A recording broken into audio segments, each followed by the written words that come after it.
Welcome back after the break. और जनाब अभी हम बात करेंगे एक बहुत ही ऐसे कॉमन इशू पर जो कि वैसे तो मर्दों में भी कॉमन होता है लेकिन ख़वातीन में ये ज़्यादा कॉमन है, यूटीआईज़ पर। Basically the urinary tract infection, ये ऐसा इन्फेक्शन है जो कि यूरिन की डक्ट में बेसिकली इन्फेक्शन कॉज होता है, या जो यूरिनरी ट्रैक्ट जिसमें आपका किडनी भी इन्वॉल्व होता है, जिसमें किसी भी इंसान की यूरिन की डक्ट इन्वॉल्व होती है, जिसमें ब्लैडर इन्वॉल्व होता है, उसके किसी भी हिस्से में इन्फेक्शन हो जाता है।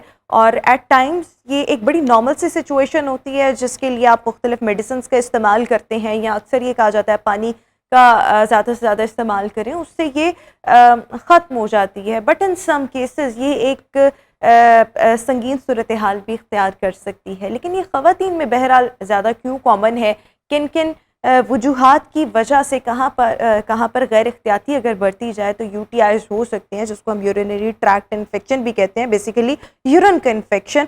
सो इसको भी हम डिस्कस करेंगे। यूरोलॉजिस्ट डॉक्टर अतर हमीद इस वक्त हमारे साथ शो का हिस्सा है।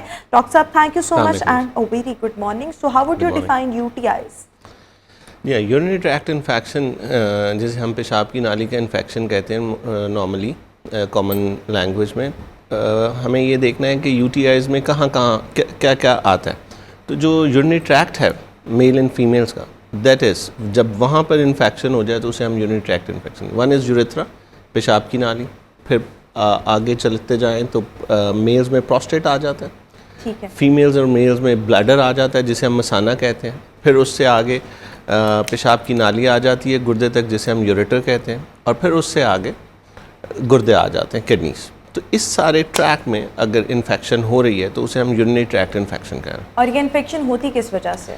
ये इन्फेक्शन के मल्टीपल फैक्टर्स होते हैं, मल्टीपल रीजंस होते हैं, मल्टीपल कॉजेज़ होते हैं जिसकी वजह से इन्फेक्शन होता है। ये ज़्यादातर ख़वातीन में होती है। दुनिया में सबसे ज़्यादा इन्फेक्शन जो होती है, मैंने भी सुना है, केसेस भी देखे हैं। क्या वजह है, ख़वातीन क्यों ज़्यादा मुतासर? इसकी जो वजह है वो उनकी एनाटमी है, उनका जो जिस्म की साख्त है वो है इसकी वजह। बेसिकली फ़ीमेल्स में जो यूरेथ्रा होता है, जो पेशाब की नाली होती है, वो बहुत शॉर्ट होती है, अप्रॉक्सीमेटली 1 इंच और 2 to 2.5 सेंटीमीटर।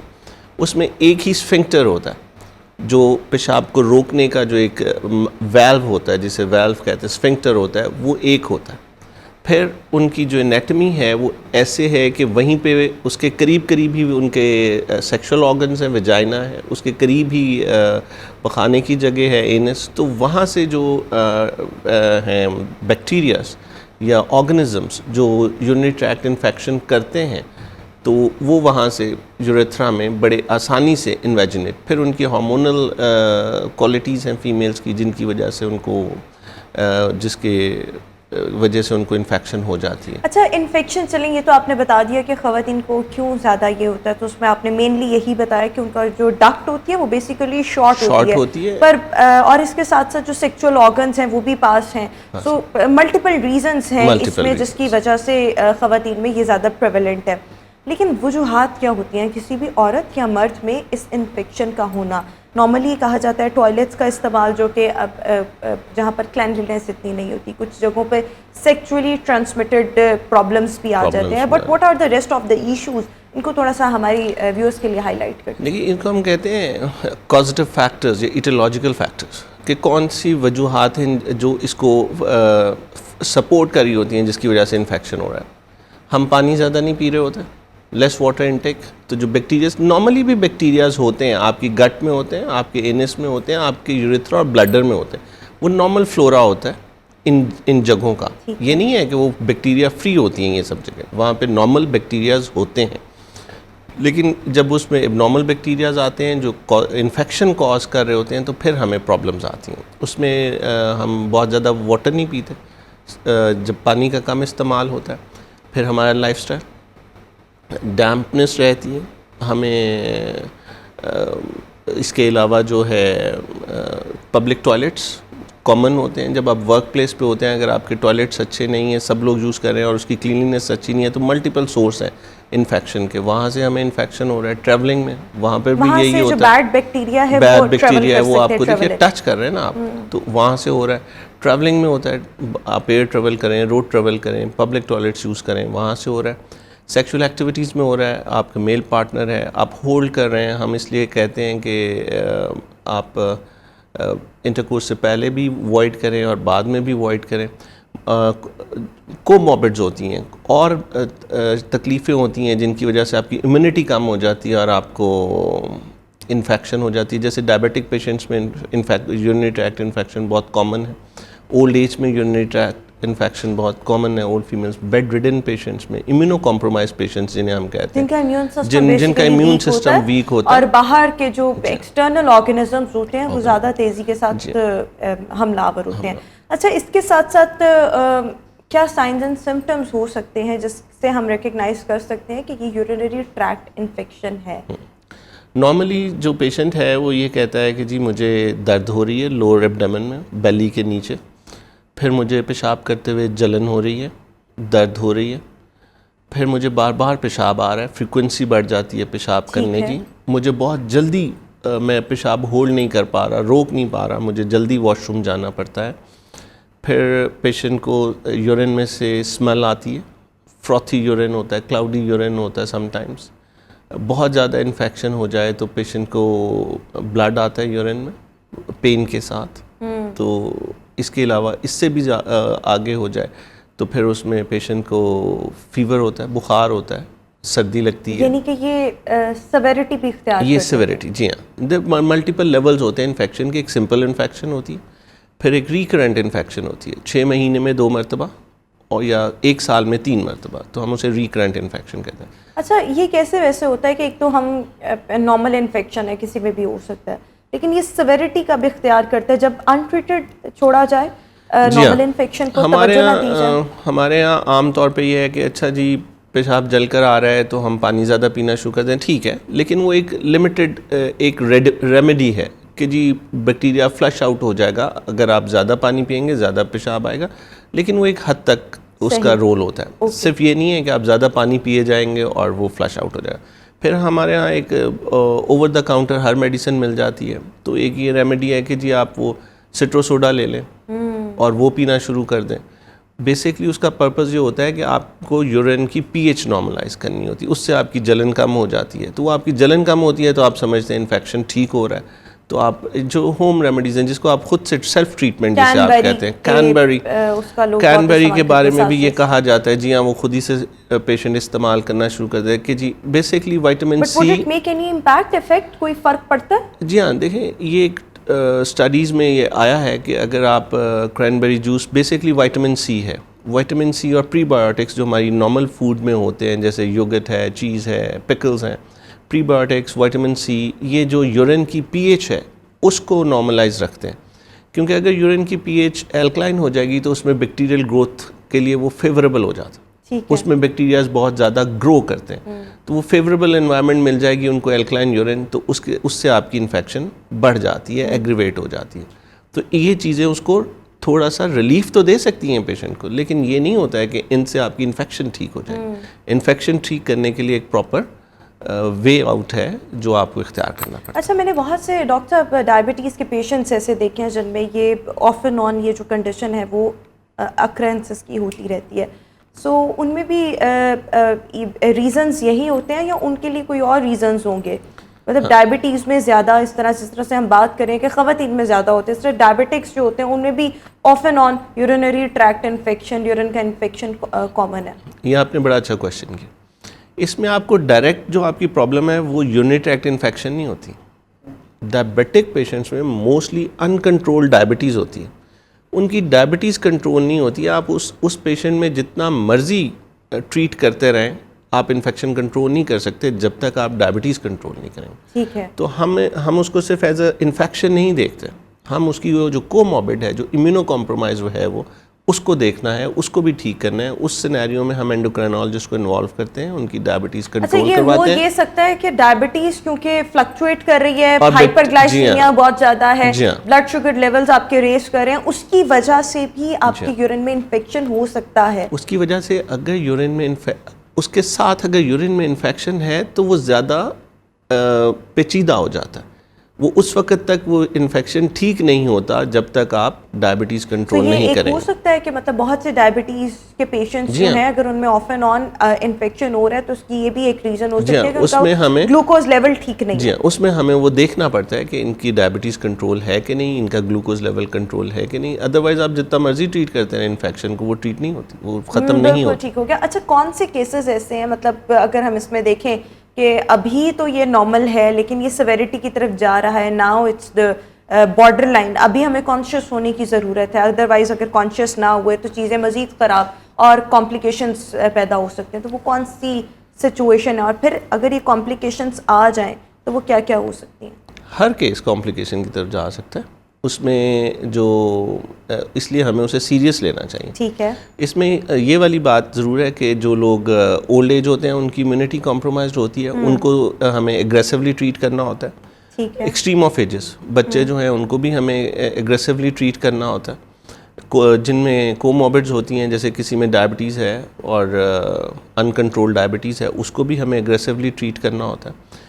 इसी तरह जिनको गुर्दे की और बीमारियां हैं, उनके गुर्दे ठीक काम नहीं कर रहे हैं due to blood pressure, hypertensive diabetic nephropathies और उनकी वजह से ओवर एक्टिव ब्लडर्स के पेशेंट्स को हमें, जिसमें मसाना ओवर एक्टिव हुआ होता है, उनमें भी इन्फेक्शंस को हमें ट्रीट करना होता है।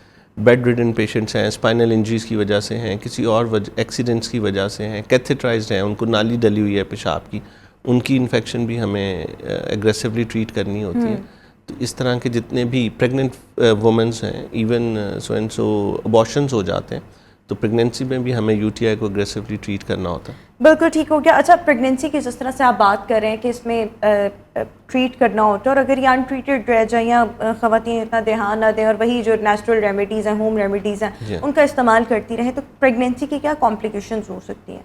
देखिए, नॉर्मली तो अबॉर्शन हो जाता है प्रेगनेंसी में, सिर्फ इस एक चीज़ से? सिर्फ इज दिस वेरी कॉमन या ये बड़ा रेयर होता है? नहीं जी, ये कॉमन है। अगर आप इसमें ये रिकरेंट हो रही है और ये रेजिस्टेंट हो गई है, डिफरेंट टाइप्स हैं यूटीआई की भी, सिंपल है, रिकरेंट है, रेजिस्टेंट है, and then complicated UTI. If it is a complicated UTI तो it is dangerous for pregnancy. लेकिन कॉम्प्लिकेटेड यूटीआई जिसकी आप बात करें, वैसे ये ट्रीटेबल हैं चीज़ें? जी हाँ, treatable with the proper treatment और कंटिन्यूअस ट्रीटमेंट। देखिए, आपको इसीलिए तो कहते हैं कि होम रेमेडीज़ आप ज़रूर करें, वो आपको दर्द में रिलीफ देंगी, वो आपको उस वक्त तक, जब तक आपको डॉक्टर अवेलेबल नहीं है, उस वक्त तक जब तक आपकी रिपोर्ट्स नहीं आ जाती लैब से। और हम इसे प्रिवेंशन कैसे कर सकते हैं यूटीआई से?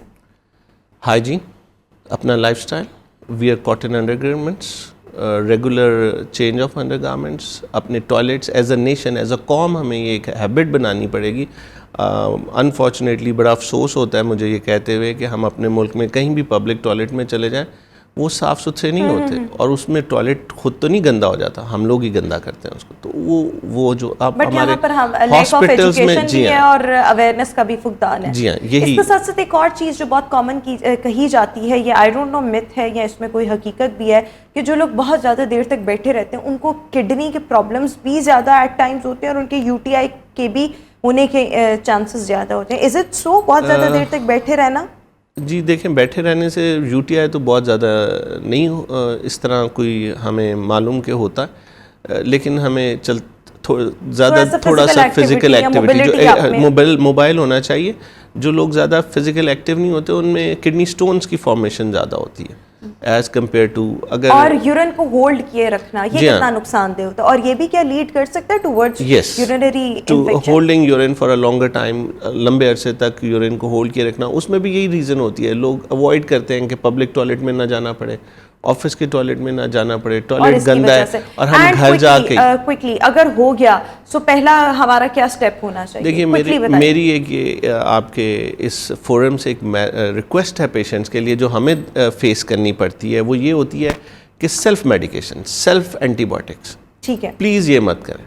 आप हीटिंग पैड यूज़ कर लें अपनी पेन के लिए, ठीक है, आप दर्द की दवाई खा लें पेन रिड्यूस करने के लिए, ठीक है, आप प्रोबायोटिक्स ले लें, योगर्ट लें, चीज़ लें, पिकल्स लें, आप विटामिन सी ले लें, आप क्रैनबेरी जूस ले लें, लेकिन वो 1-2 दिन के लिए लीजिए। और अगर फर्क नहीं पड़ा तो फिर आप तब तक आप प्लीज़ डॉक्टर के पास आइए, और यूरिन कंप्लीट और यूरिन कल्चर इंसेंसिटिविटी का जो टेस्ट है उसको करवाने से पहले प्लीज़ सेल्फ एंटीबायोटिक मत लीजिए। हमारे यहाँ होता क्या है, हमें ये बताया गया होता है गला ख़राब था ये एंटीबायोटिक खा लो, चेस्ट ख़राब थी ये एंटीबायोटिक खा लो, पेट ख़राब था ये एंटीबायोटिक खा लो, और हम वही एंटीबायोटिक उन एंटीबायोटिक्स के भी नुकसान होते वहाँ से, और हम वही एंटीबायोटिक जो गला ख़राब या कान ख़राब की होती है वो पेशाब की इन्फेक्शन के लिए भी खा रहे होते हैं, और वो इफेक्टिव नहीं होता और उससे रेजिस्टेंस डेवलप होती है और फिर हमारे लिए मसला। Thank you so much doctor Atar Hamid हमारे साथ शो में मौजूद थे। व्यूअर्स, अभी हम शो में एक ब्रेक शामिल करेंगे, वापस आएंगे ब्रेक के बाद। आफ्टर द ब्रेक, और व्यूअर्स अभी हम बात करेंगे मिनरल वाटर पर। बेसिकली जब हम मिनरल वाटर की बात करते हैं तो इट्स अ वाटर जिसमें या तो नेचुरली मिनरल्स होते हैं या एडिशनली मिनरल्स शामिल किए जाते हैं, मतलब मिनरल्स को बेसिकली ऐड किया जाता है, जिसमें आपका सोडियम आ सकता है, जिसमें आपका जिंक, पोटाशियम, मैग्नीशियम और इसके अलावा मुख्तलिफ मिनरल्स शामिल होते हैं। बट मिनरल वाटर कंज्यूम करने के इंसानी सेहत पर क्या असरात होते हैं, और पाकिस्तान में बिकॉज बहुत से ब्रांड्स इस वक्त काम कर रहे हैं, so how we can identify कि कौन सा ब्रांड बेहतर है, सेफ है, टेस्ट वाइज अच्छा है, ऑथेंटिक है, सर्टिफाइड है, इस पर अभी हम बात करेंगे। हमारे साथ वाटर एक्सपर्ट इरफान साद साहब हमारे साथ शो का हिस्सा है। इरफान साहब, thank you so much and very good morning. Mineral water बहुत ही ज़्यादा कॉमनली यूज्ड भी है, टॉपिक भी बहुत ज़्यादा इंपॉर्टेंट है, बिकॉज पाकिस्तान में प्लांट्स जो मिनरल वाटर के प्लांट्स हैं वो बेसिकली बहुत ज़्यादा खुलते चले जा रहे हैं।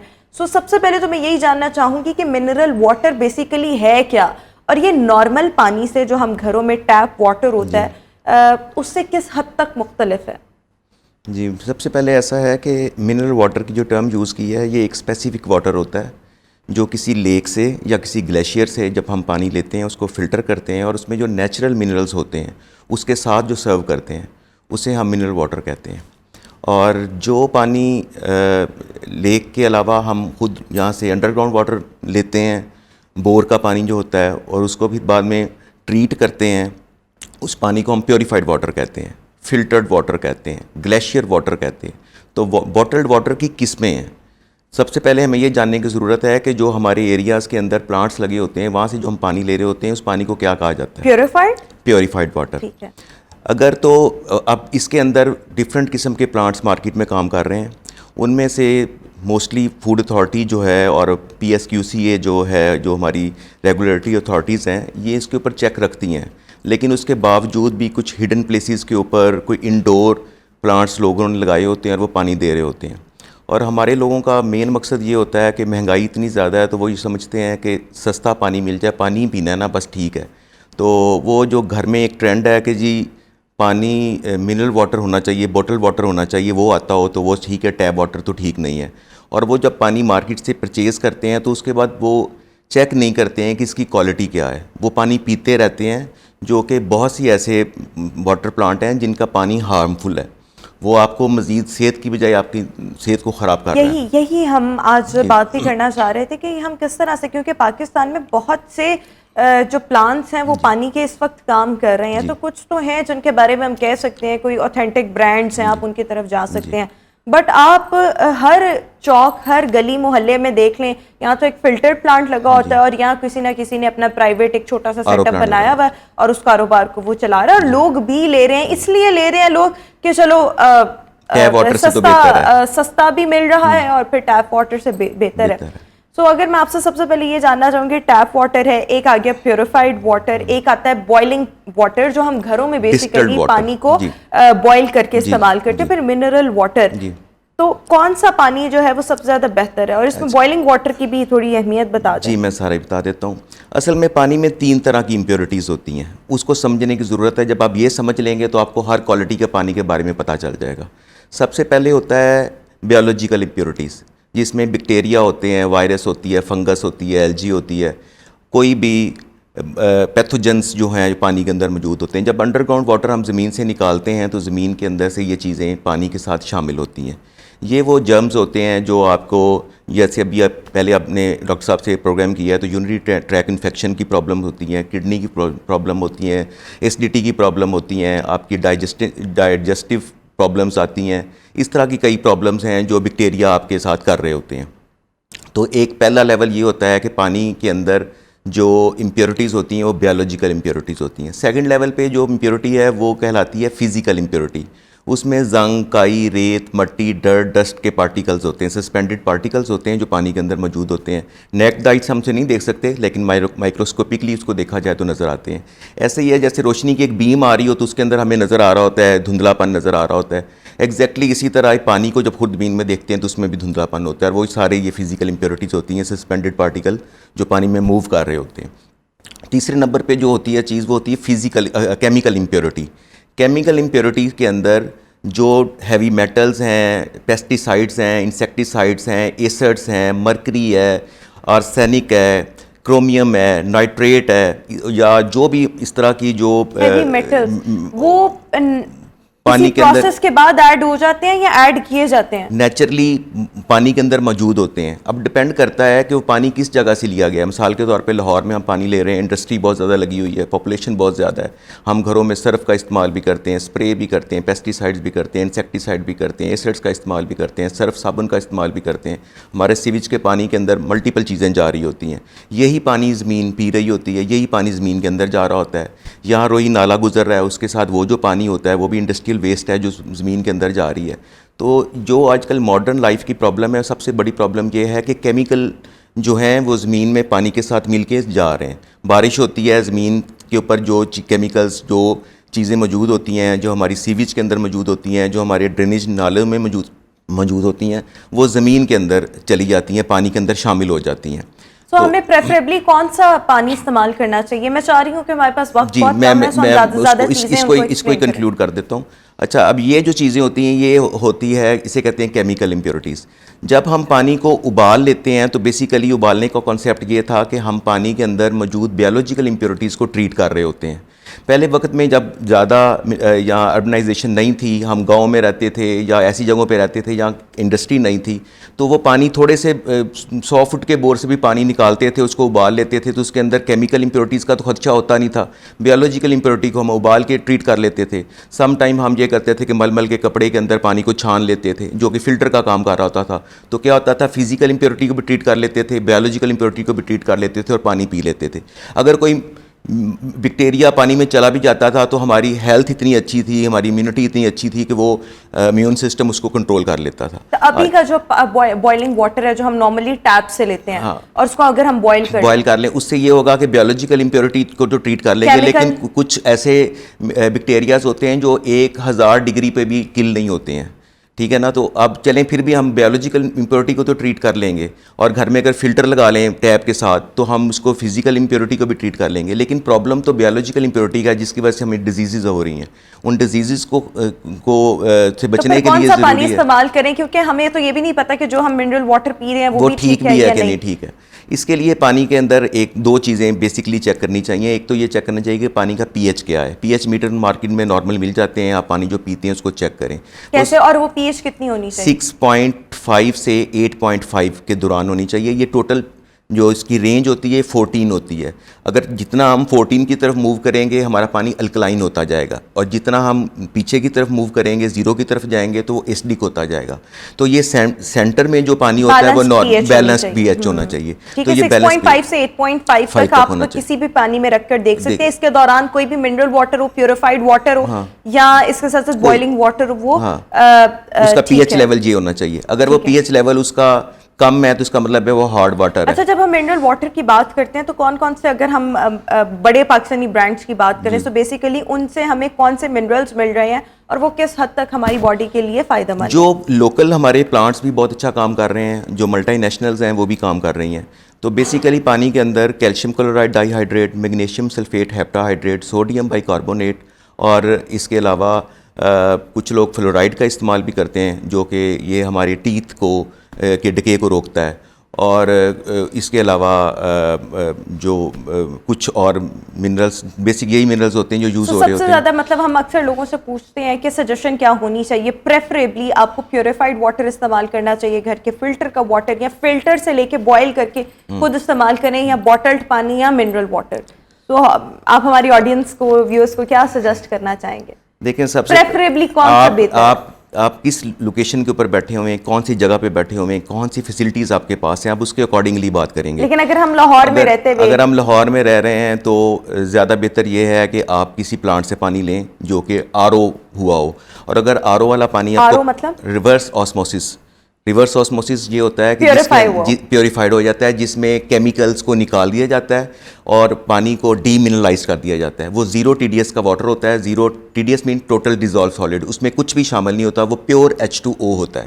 उस ना पानी केमिकल्स होते हैं ना बायोलॉजिकल इम्प्योरिटीज कुछ भी नहीं होता उसमें। उसके अंदर फिर मिनरल्स ऐड किए जाते हैं। एडेड मिनरल्स के बाद वो पानी जो है उसे प्योरीफाइड वाटर कहते हैं। आप कहते हैं किसी भी अच्छे प्लांट का पानी इसको इस्तेमाल और उसको फिर हमें घर में बॉईल करने की नहीं, जरूरत वो नहीं वही है। पानी और अगर होता आप घर के पानी को अगर हम कहें कि बॉईल कर लें तो वो पानी नहीं इस्तेमाल करना चाहिए। वो डिपेंड करता है कि कुछ आपका पानी ऐसे होते हैं वो बहुत हार्ड फील होते हैं, आपको प्यास लग रही होती है, ऐसा लगता है आपकी प्यास बुझती नहीं है बल्कि और ज्यादा गला खुश्क होने लग जाता है।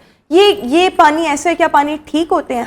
देखिए, अगर एक लाइट वाटर होगा ना जिसमें आपके टीडीएस लेवल जो है 180 से 250 तक की रेंज में होगा और वो प्योरीफाइड वाटर होगा, तो वो लाइट वाटर आपको प्यास भी लगाएगा। आप पानी पिएंगे, आप 2 से 3 ग्लास भी पी लेंगे, आपको हैवीनेस नहीं होगी, आपको अच्छा लगेगा।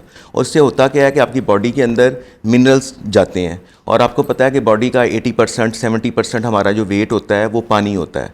आपको लग रहा है ये प्यास वगैरह लगना ये नॉर्मल है?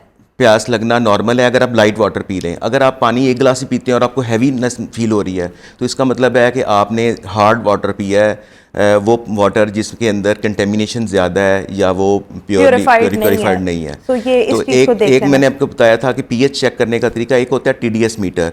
टीडीएस मीटर से भी आप चेक कर सकते हैं। अगर आपका घर का जो टैप वाटर है वो 300 टीडीएस से कम है तो वो सेफ़ है, उसे आप बॉयल करके पी सकते हैं। लेकिन अगर वो 1000 है तो इसका मतलब है वो सेफ नहीं है, फिर आप उसे नहीं पी सकते। 300 टीडीएस मीटर होता है, वो 300 से अगर कम है तो ठीक है। अगर 300 से ज्यादा है तो 500 तक भी काबिल कबूल है, लेकिन इससे ज्यादा है तो वो सेफ नहीं है। सेफ नहीं है। बहुत शुक्रिया इरफान साहब हमारे साथ शो का हिस्सा थे। व्यूअर्स, इसी के साथ ही अपने शो में मजीद आगे बढ़ेंगे और आज पाकिस्तान समेत पूरी दुनिया में फायर फाइटर्स का आलमी दिन मनाया जा रहा है। बेसिकली इस दिन को मनाने का मकसद ये है कि जो फायर फाइटर्स हैं उनकी करज को, उनकी सर्विसेज को, बिकॉज वो अपनी जान जोखों में डालकर लोगों को बचाते हैं, उनके अमलाक को पहुंचाते हैं, सो उनकी तमाम तर काविशों को खराजे तहसीन पेश किया जाए। इसी को डिस्कस करने के लिए अभी हमें शो में ज्वाइन कर रहे हैं तर्जमान rescue Punjab Farooq Ahmad sahab. Farooq sahab, thank you so much and a very good morning. So Farooq sahab, आज के दिन की मुनासबत से आप क्या कहना चाहेंगे और आज के दिन की मुनासबत से आप ये भी बताइएगा कि रेस्क्यू पंजाब की अगर हम बात करें तो यहाँ पर किसी तकरीब का एहतमाम किया गया?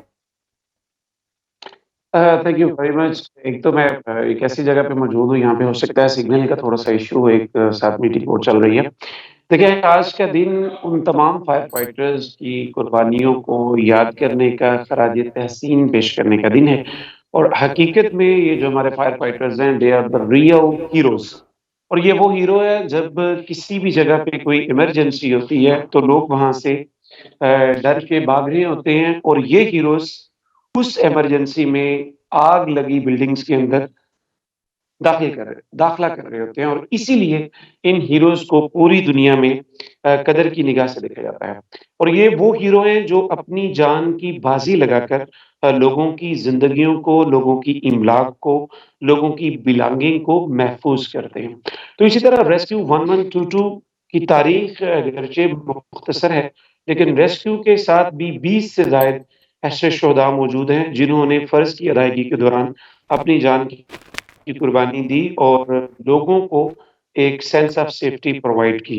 इसी सिलसिले में आज रेस्क्यू 1122 के हेडक्वार्टर में इन इवनिंग एक बड़ी ही ऑनरेबल और डिसेंट किस्म की रिस्पेक्टेबल सेरेमनी होने जा रही है, जिसमें पंजाब भर के जो बेहतरीन फायर फाइटर्स हैं उनको बाकायदा अवार्ड्स और सर्टिफिकेट्स दिए जाएंगे।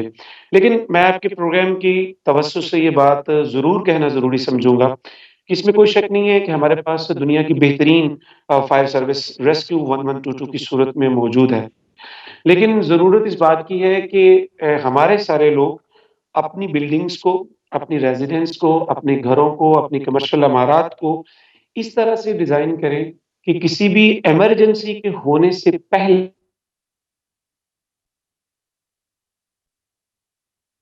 बिल्कुल ठीक हो गया। फारूक साहब ने अपनी गुफ्तगू के आगाज़ में ही कहा था कि वो ऐसी जगह पर मौजूद हैं जहाँ पर सिग्नल्स का इशू हो सकता है। But thank you so much Farooq साहब, तर्जमान रेस्क्यू पंजाब हमारे साथ शो का हिस्सा थे। और आज फायर फाइटर्स का आलमी दिन मनाया जा रहा है और बिलाशुबा ये एक ऐसा दिन है कि जो हमारे इस वक्त ये रेस्क्यू के एहलकार हैं जो कि अनसंग हीरोज़ हैं, इनकी तमाम तर काविशों को सराहा जाए, अप्रिशिएट किया जाए और अगर इनकी कोई इश्यूज़ हैं तो उनको भी हुकूमती सतह पर रिजॉल्व करने की ज़रूरत है। अभी हम शो में एक ब्रेक शामिल करेंगे, वापस आएंगे ब्रेक के बाद आफ्टर द ब्रेक। और जनाब अभी हम बात करेंगे कि एशियन रोड साइकिलिंग चैम्पियनशिप का इनेकाद किया जा रहा है जिसमें पाकिस्तान भी शिरकत करेगा और पाकिस्तान के साथ साथ दीगर ममालिक भी इसमें शिरकत करेंगे। और इस मौजू पर डिस्कशन के लिए हमारे साथ general secretary Pakistan cycling federation मौसम खान साहब हमारे साथ इस वक्त शो का हिस्सा है। मौसम साहब, thank you so much and a very good morning.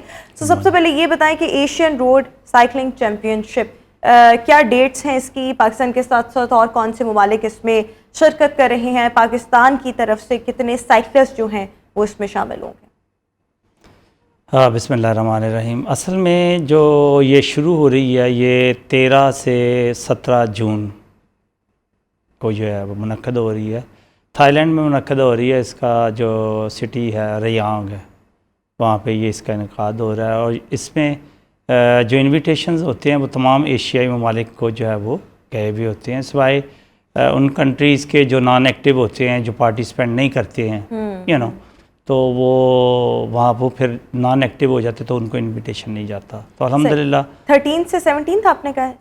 13 से 17 13 से 17 जून। तो यहाँ से पाकिस्तान की जानिब से कितने साइकिलिस्ट जो हैं इस चैम्पियनशिप के लिए भेजे जा रहे हैं? इस वक्त अभी डिसाइड नहीं हुआ है। हम अभी ट्रायल लेंगे डिफरेंट इवेंट्स का।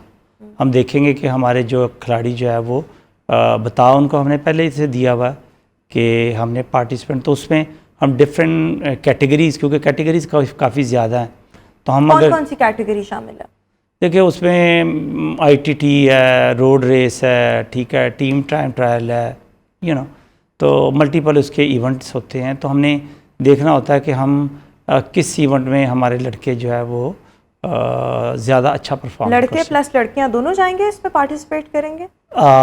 इसमें जो है वो लड़के ही जाएंगे। लड़के ही जाएंगे। आपने कहा ना लड़के हमारे, सो मैंने कहा आपसे पूछ लूँ कि ख़वातीन की वैसे शिरकत की ना शिरकत करने की वजह क्या है? वो उसमें कोशिश करेंगे कि उसमें भी, लेकिन क्योंकि लड़कियों की परफॉर्मेंस एज़ कम्पेयर टू लड़कों से थोड़ी उतनी, लेकिन बाकी ममालिक से साइकिलिस्ट आ सकती हैं, फीमेल साइकिलिस्ट वो आ सकती हैं। सो ये बेसिकली जो इवेंट है वो लड़कों और लड़कियों दोनों का है, लेकिन पाकिस्तान में जो ज़्यादा रुझान है साइकिलिंग में वो लड़कों का है या टैलेंट ज़्यादा उनमें है, सो इसलिए आप उनको भेज रहे हैं। बिल्कुल ठीक है। अच्छा, एक और चीज़ ये बता दें कि ये स्पॉन्सर्ड होगा, हुकूमत स्पॉन्सर करेगी, जितने भी साइकिलिस्ट आप शॉर्टलिस्ट करेंगे वो खुद से अपने खर्चे पर जाएंगे थाईलैंड? नहीं, ये स्पॉन्सर्ड होगा। उसमें कोशिश करेंगे कि पाकिस्तान स्पोर्ट्स बोर्ड भी इसके अंदर शामिल हो। कुछ जो है वो हम जो है वो प्राइवेट्स जो है वो कंपनी है उनको जो है वो साथ इंगेज करेंगे। तो इस तरह करके ये जो है वो इवेंट हम उनको लेके जाएंगे। अच्छा, अब हम ज़रा इससे हटकर ज़रा साइकिलिंग की वैसे ओवरऑल बात कर लें, क्योंकि साइकिलिंग एक ऐसी हॉबी है, कुछ लोगों के लिए हॉबी होती है, कुछ लोग इसको सीरियसली भी प्रोफेशन के तौर पर भी बहुत से लोग इसको लेकर चलते हैं, लेकिन इसका फ़ायदा बहुत ज़्यादा है। हॉबी के साथ साथ लोग इसको एंजॉय करते हैं और हमारी सेहत के लिए, हमारी बॉडी के लिए, because it's a physical activity, फ़ायदा भी बहुत ज़्यादा है। सो पाकिस्तान में साइकिलिंग का रुझान ड्यूरिंग द लास्ट 2 years या 1 year कितना बढ़ा है और ऑब्वियसली अल्टीमेटली हमारी बॉडी को इसका क्या फ़ायदा है? देखिए, ड्यूरिंग कोरोना और उसके बाद अब तक जो है वो इसका रुझान जो है वो अगर कोरोना से पहले अगर देखा जाए तो इसका रुझान बिल्कुल नहीं था। बिल्कुल जो लोअर मिडिल क्लास के यंगस्टर थे वो इसके अंदर आते थे, लेकिन कोरोना में जो है वो मैं समझता हूँ कि इसके अंदर हर लेवल पे जो है वो lower middle class, upper middle class और एलीट क्लास ने इसके अंदर पार्टिसिपेट करना शुरू कर दिया। यानी कि आपके ख्याल में ये प्रमोट हुई है? बहुत प्रमोट हुई है। उसके अब उसमें देखना ये है कि हमें ओवरऑल इसका बेनिफिट कैसे है और एज ए फिज़िकली इसका बेनिफिट मैं समझता हूँ कि साइकिलिंग अगर हम फिज़िकली तौर पर अगर देखा जाए तो इसके बहुत अच्छे असरात जो है वो होते हैं सेहत के ऊपर। For example? आप बहुत सारी चीज़ों से देखिए, फिज़िकली एक्सरसाइज के बगैर तो आपको पता है कि बहुत सारी, क्योंकि हमारी बॉडी को जो एक्टिव रखने के लिए जो चीज़ होती है वो एक्सरसाइज होती है। तो मैं समझता हूँ कि साइकिलिंग में वो अपनी आपकी पूरी बॉडी को जो है वो एक्सरसाइज जो है वो मिलती है। और अगर आप फॉरेन में, अगर आप डेवलप कंट्रीज़ में देखें तो उन्होंने साइकिलिंग को एज ए स्पोर्ट्स और एज ए एक्सरसाइज जो है वो बहुत प्रमोट किया है। और उन्होंने बाकायदा इसके लिए स्पेशल ट्रैक्स बनाए हैं जिसके अंदर लोग, इवन ऑफिसर्स जो है वो बाइक पे जाते हैं सही। और बाइक्स पे भी वो वापस आते हैं। तो उनको सेपरेट से बेसिकली एक्सरसाइज नहीं करनी पड़ती, वो आते जाते कम्यूट के अंदर ही पैशन भी हो गया, हॉबी भी हो गई, और उसमें आप ऑब्वियसली एंजॉय भी करते हैं। सो पाकिस्तान में मैं अगर खुद भी देखूं तो पिछले 1-1.5 साल से रुझान इस तरह से भी बढ़ा है। एक तो आपकी जो फेडरेशन है उसमें तो ऑब्वियसली प्रोफेशनल सारे आते हैं और जिनके पास प्रॉपर ट्रेनिंग होती है वो आते हैं, बट अगर हम डिफरेंट पोश इलाकों में देखें तो वहाँ पर अब साइकिलिंग क्लब काम कर रहे हैं। और वो बेसिकली क्या होता है, सोशलाइजिंग का भी तरीका होता है, उसके साथ साथ आपकी फिजिकल एक्टिविटी भी होती है, आपकी हॉबी जो है वो भी अच्छे तरीके से चल रही होती है, तो तमाम चीज़ें बहुत ज़्यादा फ़ायदेमंद हो जाती हैं। इसके साथ साथ अगर हम पाकिस्तान स्पोर्ट्स बोर्ड में देखें तो हाल ही में डीजी का ओहदा जो है वो शुएब खोसो साहब ने संभाला है। सो आपको क्या लगता है कि उनके ओहदा संभालने के बाद स्पोर्ट्स को पाकिस्तान में कितना फ़रोग मिलेगा? स्पोर्ट्स के साथ साथ स्पेशली जब हम साइकिलिंग की बात करें तो इसको प्रमोट होने के मौके ज़्यादा मिलेंगे? जी, मैं सबसे पहले तो शुएब खोसा साहब को मुबारकबाद पेश करता हूँ कि डीजी स्पोर्ट्स का उन्होंने ओहदा रिसेंटली अभी संभाला है, और इस उम्मीद रखते हैं कि वो स्पोर्ट्स के लिए बशमूल साइकिलिंग अपना कुलीदी किरदार अदा करेंगे और स्पोर्ट्स को जो है वो जो उसका खोया हुआ मकाम है उसको वापस दिलाने में साइकिलिंग को बेहतरी मिल सकती है। जी जी, हमें हमेशा से पुरुमीद रहना चाहिए और लोगों पे यकीन रखना चाहिए कि जो जिस ओहदे पे आया है, जो बेसिकली ओहदे आते जाते रहते हैं, लेकिन मैं समझता हूँ कि कामयाब वही होते हैं जिनका जो टर्न्योर होता है वो एक अच्छा उन्होंने गुजारा और स्पोर्ट्स की प्रमोशन की हो, तो वो हमेशा स्पोर्ट्स में एक अपना अच्छा एक नाम छोड़ के जाते हैं। बिल्कुल ठीक। अच्छा, इसके साथ साथ अगर हम बात करें कि नेशनल गेम्स में जो पाकिस्तान साइकिलिंग फेडरेशन का किरदार है वो कैसा है, इसके साथ साथ पाकिस्तान ओलंपिक एसोसिएशन, इसके हवाले से भी थोड़ा सा हमारे देखने वालों को आगाह करते हैं। उसमें यह है कि नेशनल लेवल के ऊपर और इंटरनेशनल लेवल के ऊपर अगर हम बात करें ना, तो नेशनल लेवल्स के ऊपर भी हमारे 2 इदारे हैं जो काम कर रहे हैं, जिसके अंदर पाकिस्तान स्पोर्ट्स बोर्ड है और पाकिस्तान ओलंपिक एसोसिएशन है नेशनल लेवल पे। इंटरनेशनल लेवल पे अगर हम साइकिलिंग की बात करें तो वो 2 वहाँ पे जो है वो इदारे जो है वो एक ACC है, एशियन साइकिलिंग कन्फेडरेशन, और UCI जो यूनियन साइकिलिस्ट इंटरनेशनल जो कि वर्ल्ड की बॉडी है। अब इंटरनेशनल लेवल पे UCI जो है वो हमें बिल्कुल तस्लीम करती है और हमें सपोर्ट भी करती है। हमारे ऑफिशियल्स को भी, अभी हमारी एक बच्ची जो है वो ट्रेनिंग के लिए कोरिया भी गई हुई है और वो तमाम अखराजात जो है वो कोरियन गवर्नमेंट और UCI ने ही उसके बेयर किए हैं। तो ACCA जो हम एशियन साइकिलिंग कन्फेडरेशन, वो भी हमें सपोर्ट भी करती है और हमें एक्नॉलेज भी करती है।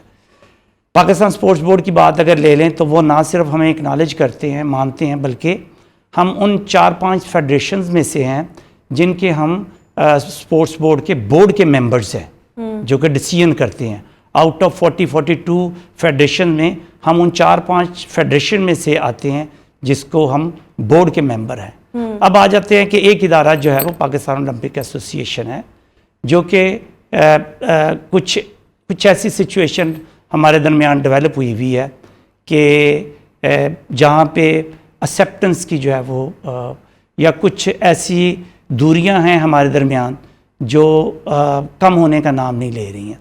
हम पूरी कोशिश कर रहे हैं, इस दफ़ा भी हम कोशिश कर रहे हैं कि नेशनल गेम से पहले जो है वो हमारे मामला जो है वो बेहतर हो जाएं, ताकि हमारा, क्योंकि असल ऑब्जेक्टिव होता है, ये नहीं होता कि स्पोर्ट्स के अंदर अगर मैं ये कहूँ कि किसी भी लीडरशिप को, किसी भी अहदेदार को ये जो मैं है पसंद और नापसंद से बिल्कुल बालाए ताक होकर उसको स्पोर्ट्समैन और खिलाड़ियों के लिए काम करना चाहिए। बिल्कुल। और मैं खिलाड़ियों के लिए जो है वो किसी भी प्लेटफॉर्म पे जाने के लिए उनके लिए अच्छा, तैयार होता हूं। क्योंकि हम साइकिलिंग की बात कर रहे हैं और हम ये भी बात कर रहे हैं कि पाकिस्तान में साइकिलिंग को कुछ अरसे से बहुत ज़्यादा प्रमोट किया जा रहा है, लोगों का रुझान दिलचस्पी भी बहुत ज़्यादा बढ़ रही है।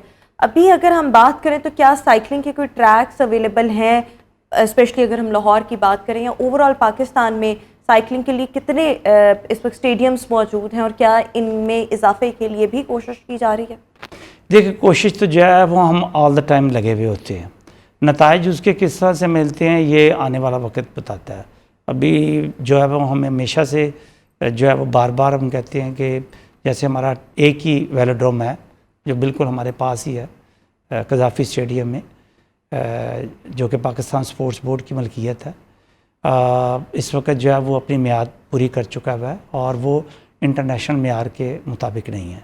ठीक है, हमें ज़रूरत है वुडन ट्रैक जो कि इंटरनेशनल स्टैंडर्ड के मुताबिक है। इसके लिए आपकी बातचीत वैसे जारी है या जिस तरह से शुएब जी, कोसो साहब ने डीजी नहीं का अभी ओहदा तो संभाला है, सो आपकी क्योंकि discussion हाँ हुई? इंशाल्लाह अज़ीज़ इसको हम प्रायोरिटी बेसिस पे उनके साथ डिस्कस करेंगे। बिल्कुल ठीक है। और इस उम्मीद का रखते हैं कि उनके टेन्योर में अगर ये काम हो जाता है तो साइकिलिंग आने वाले कल में बहुत प्रमोट होगी। अच्छा, इसको किसी मेन खेल के साथ भी मुंसलिक करने की अक्सर बात की जाती है, जैसे कुछ ऐसे हॉकी को रिसेंटली क्रिकेट के साथ अटैच करने की बात हो रही थी ताकि उसको ज़्यादा प्रमोट किया जा सके। सो इज़ इट सो कि हम साइकिलिंग को भी अटैच करते हैं किसी बड़े खेल के साथ पाकिस्तान के? जी बिल्कुल किया जा सकता, क्यों नहीं किया जा सकता। मैं तो कहता हूँ कि हम तो ये भी कर सकते हैं कि अगर हम अगर गवर्नमेंट अगर प्राइवेट सेक्टर को भी ये ट्रैक लाइक उनको दे दे तो वो इसको बिल्ड करके उसके जैसे आप अगर उधर फोटोस में देखें तो स्टेडियम की साइड्स के ऊपर शॉप्स बनी हुई हैं, तो इसी तरह अगर प्राइवेट सेक्टर को दे दिया जाए वो ट्रैक बना देंगे, गवर्नमेंट के पैसे भी नहीं लगेंगे और वहाँ पे फूड स्ट्रीट बन जाए, उनकी अर्निंग भी होगी, स्पोर्ट्स की प्रमोशन भी होगी और गवर्नमेंट का पैसा भी नहीं यानी कि लगेगा। आपके पास आइडियाज़ बहुत ज़्यादा हैं, बट यस इन पर इम्प्लीमेंट होना या एटलीस्ट उनको कंसिडर किया जाना ही फिल वक्त के लिए बहुत ज़्यादा ज़रूरी है। थैंक यू सो मच मौसम खान साहब, हमारे साथ शो का हिस्सा थे। भी उसी के साथ ही हमारा आज का शो अपने इख्तिताम को पहुँचा। इंशाल्लाह आपसे मुलाकात होगी कल। अपना बहुत सा ख्याल रखिएगा। मुझे दीजिए इजाज़त। अल्लाह।